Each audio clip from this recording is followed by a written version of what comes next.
This is Jamie Drummond for Good Food Revolution. I'm joined once again by the wonderful Jill Bucaro, who is joining us all the way from Georgia.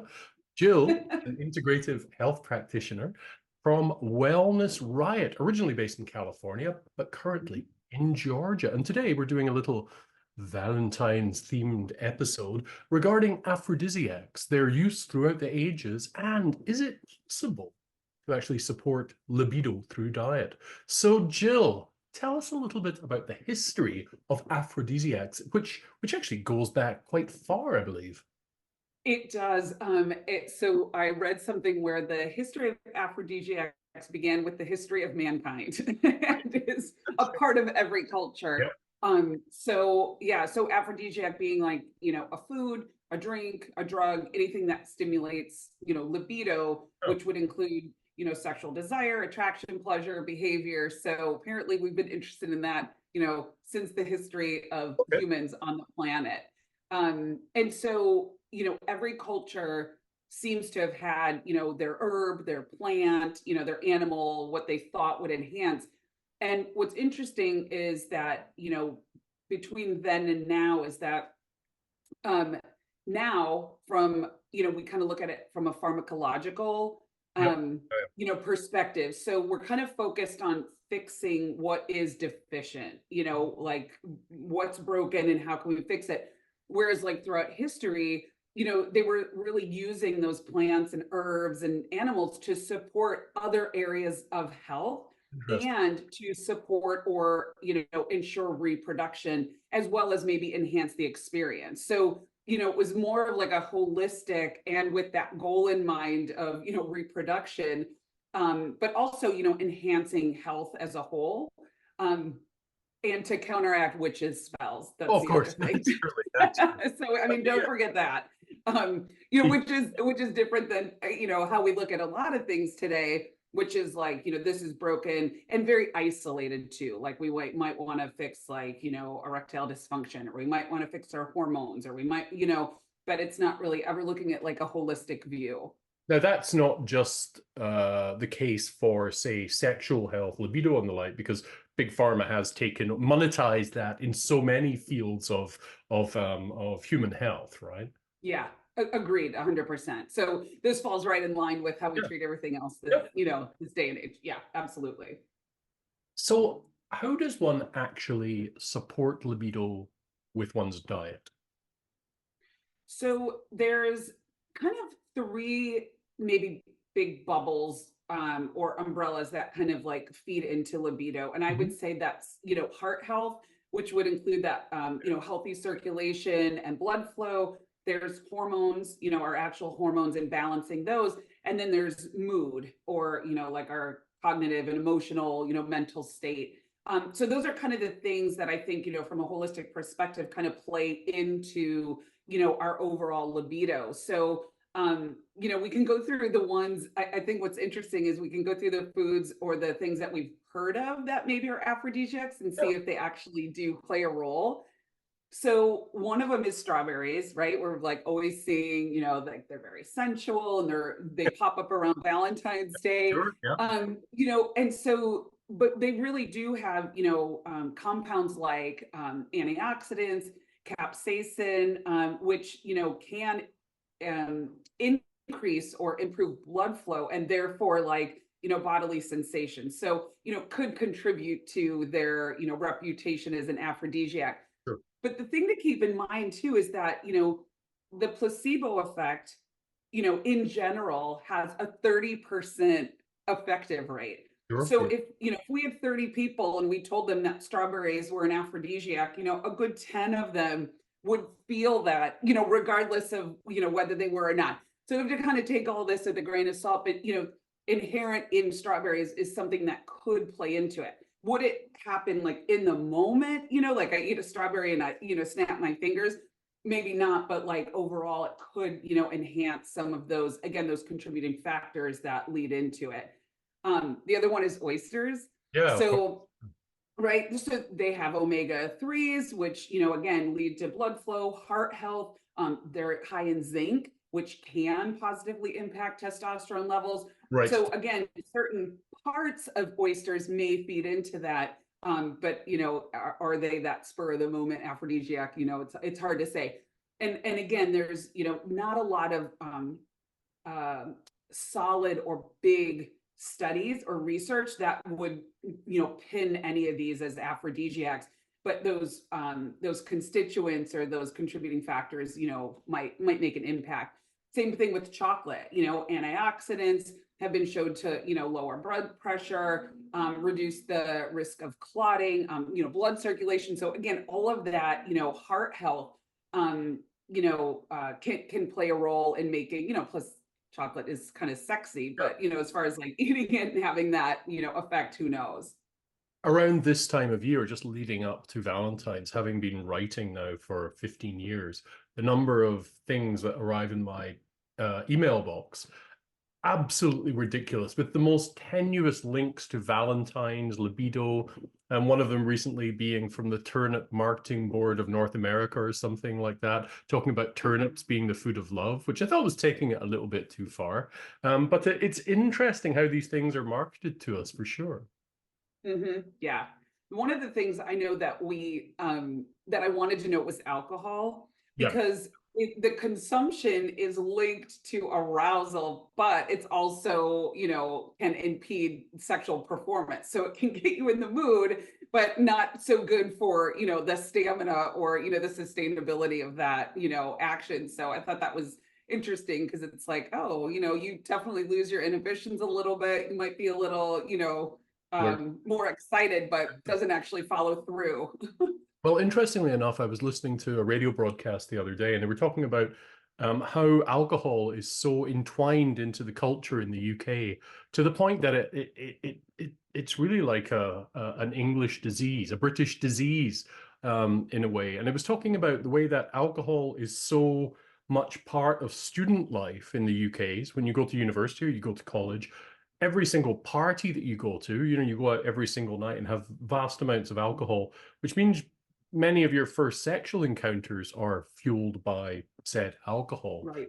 But then it was saying it reaches talking about those kind of aphrodisiac qualities. But then it gets to a point where you have these generations of people who have never actually had sexual relations without being drunk.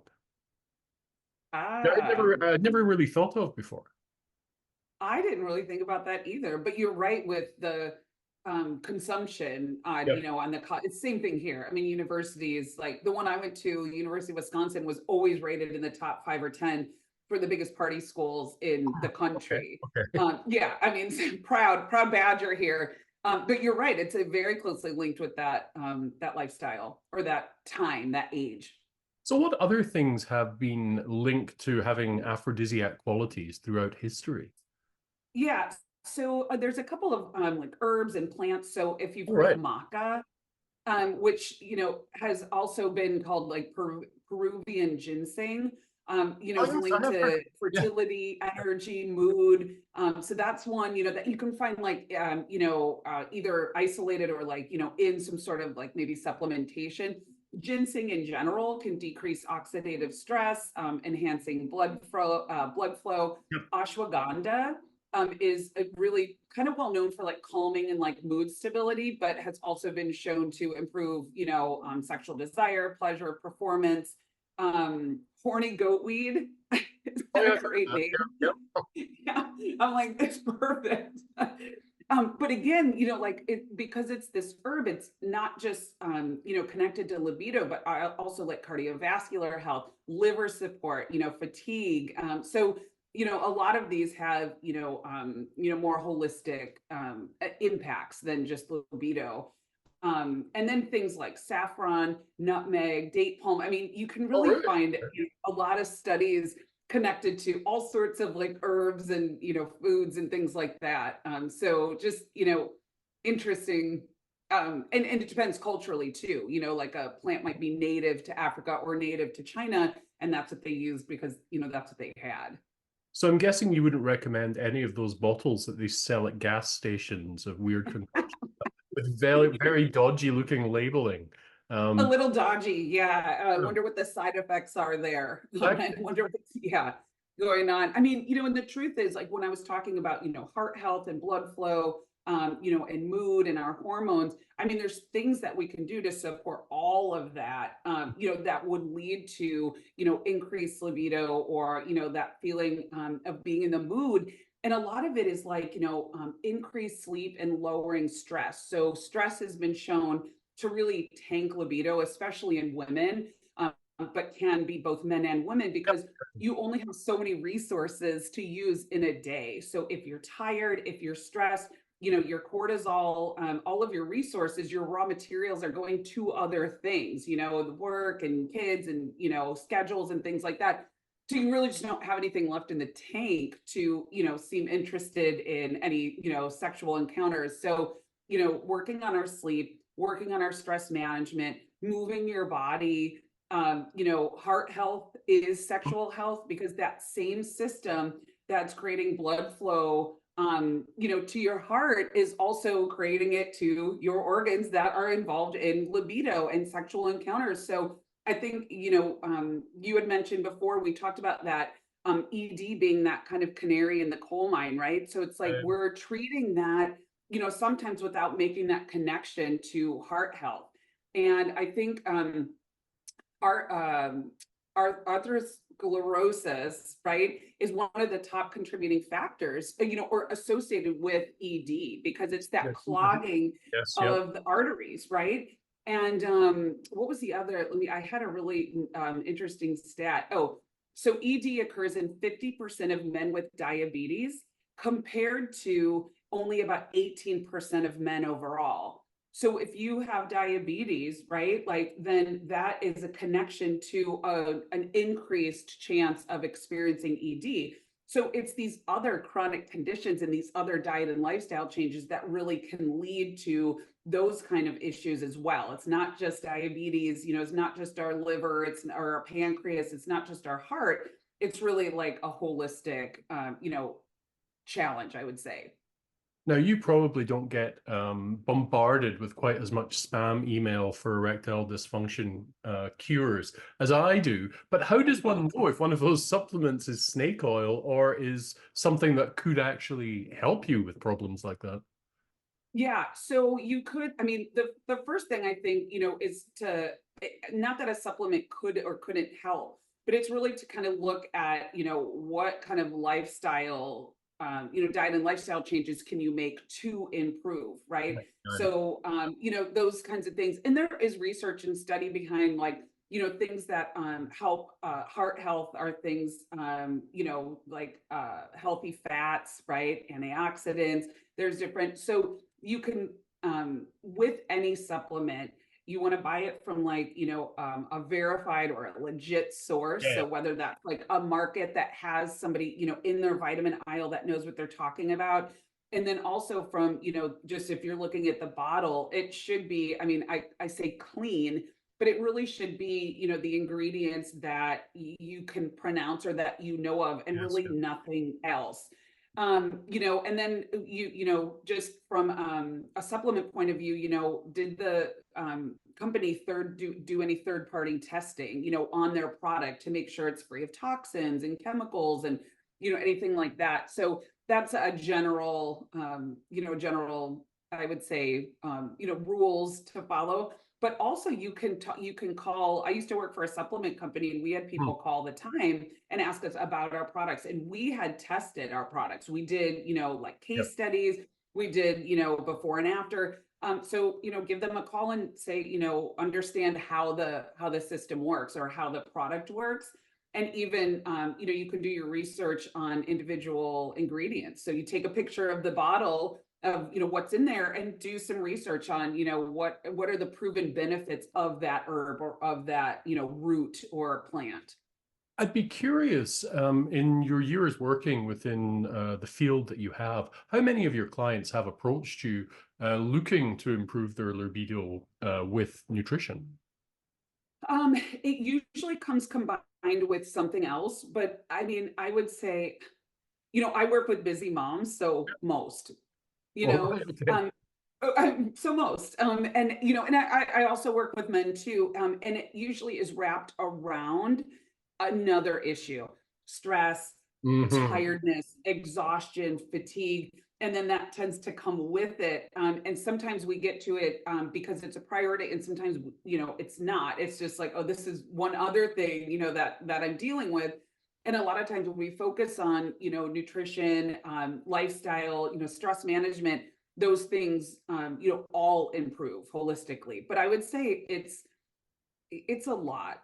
It's a lot. And I would say it was even a lot before COVID. And now it's like, I mean, we're just stretched Yeah. with our levels of stress and our attention to, issues and problems and challenges. And so again, like using all of those resources to go towards those things, it just doesn't leave a lot. There's one question you haven't answered thus far. What would you say the best nutritional advice would be for someone who felt they had been cursed by a witch? Oh gosh, that is tough. I'm joking, of course. I'm joking. Jill, thank you so much for joining us at Good Food Revolution today. That was a fun one to do, and I learned quite a bit. We'll chat with you very soon, I hope. Take care for now. Sounds good. Bye, Jamie. Bye-bye. There you go. That was